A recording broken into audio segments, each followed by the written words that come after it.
सबसे पहले direct proportion की एग्जांपल लेते हैं। मान लो हम पेन खरीदने जाएंगे, ज़्यादा पेन खरीदेंगे ज़्यादा पैसा लगेगा, ये एग्जांपल हुई डायरेक्ट प्रोपोर्शन की।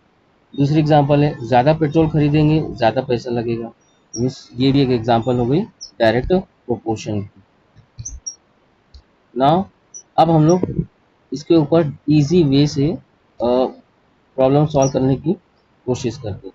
एक एग्जांपल है, अगर if 10 pen cost 60 rupees, what is the cost of 30 such pen.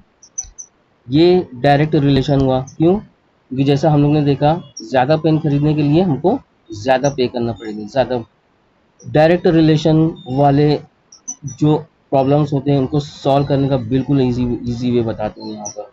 सबसे पहले हम लोग को एक टेबल बना लेना इस तरीके से। दो चीज़ें लिखी हुई है, एक लिखा हुआ है पेन की कॉस्ट, पेन लिखी हुई है, और दूसरा लिखा हुआ है पेन की कॉस्ट।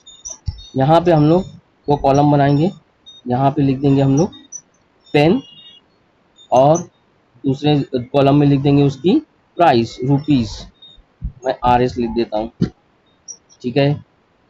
नाउ 10 पेन की कीमत कितनी है? 60 रुपीज़। पूछ की क्या रहा है हम लोग को? कॉस्ट पूछ रहे हैं इसकी 13 पेन की।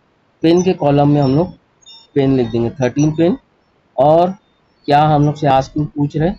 हम लोग को पूछा जा रहा है कि 13 पेन की प्राइस क्या होगी। इस तरीके से हम लोग सबसे पहले टेबल बना लेना है।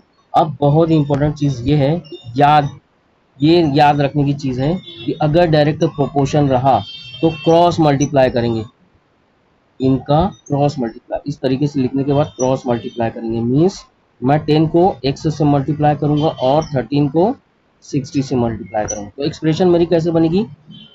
10x is equal to 60 multiply 13।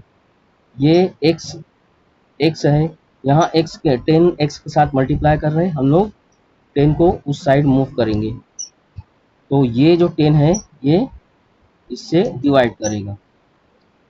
Divide करने के बाद ये क्या हो जाएगा? ये हो जाएगा 60 इंटू 13/10। ये ज़ीरो कैंसिल हो जाएगा। x की जो वैल्यू आएगी, मीन्स 13 पेन की जो कीमत आएगी, जो प्राइस आएगी, वो आएगी 6 इंटू 13। मीन्स इसका अगर हम लोग मल्टीप्लिकेशन करेंगे तो कितना आएगा?